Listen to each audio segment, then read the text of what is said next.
Hello friends, நம்ம ஷார்ட்ஸில் என்ன பார்க்க போகிறோம் அப்படின்னா, அனாயன்ஸில் படிக்கிற ரெகுலேஷன் 2021 ஏப்ரல் மே 2024க்கான M1 பேப்பர் அரியர் எக்ஸாம் இருக்கும். மேட்ரிக்ஸ் அண்ட் கிளாஸ் இதில் எப்படி நல்ல மார்க் எடுக்கிறது, அதிக மார்க்ஸ் எடுக்கிறது, பாஸ் ஆகிறது அப்படிங்கிறத பார்க்கலாம். ஸோ கண்டிப்பாக ஸ்டெப் மார்க்ஸ்க்கு நிறையா இம்பார்ட்டன்ஸ் கொடுங்க.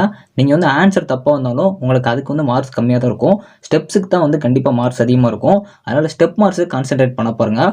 ஃபார்முலாஸை தனியாக நீங்கள் எழுதி வச்சிருப்பீங்க. அந்த ஃபார்முலாஸை எக்ஸாம் ஹாலில் போகிறதுக்கு முன்னாடி அதை பார்த்துட்டே இருங்க. ப்ளஸ் மைனஸில் எங்கேயுமே மிஸ்டேக் பண்ணிடுறாங்க.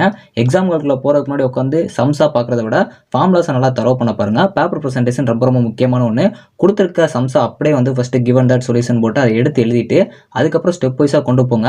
ஆன்சர் உங்களுக்கு தெரியல அப்படின்னா பாக்ஸ் போட்டு காட்டாதீங்க. ஸ்டெப்ஸ் நல்லா லென்த்தாக கொண்டு போய் அந்த மாதிரி கொண்டு போங்க. ஸ்டெப்ஸ் நிறைய கொண்டு போக பாருங்க.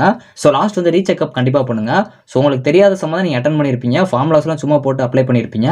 அதுலேயுமே ஏதாச்சும் மிஸ்டேக் இருக்கான்னு பாருங்க. சம்டைம்ஸ் நீங்கள் அந்த மாதிரி பண்ணது கூட உங்களுக்கு ஸ்டெப் மார்க் வரதுக்கு அதிக சான்சஸ் இருக்கு. ஸோ ஃபுல் டீலிங் கீழே இருக்கு.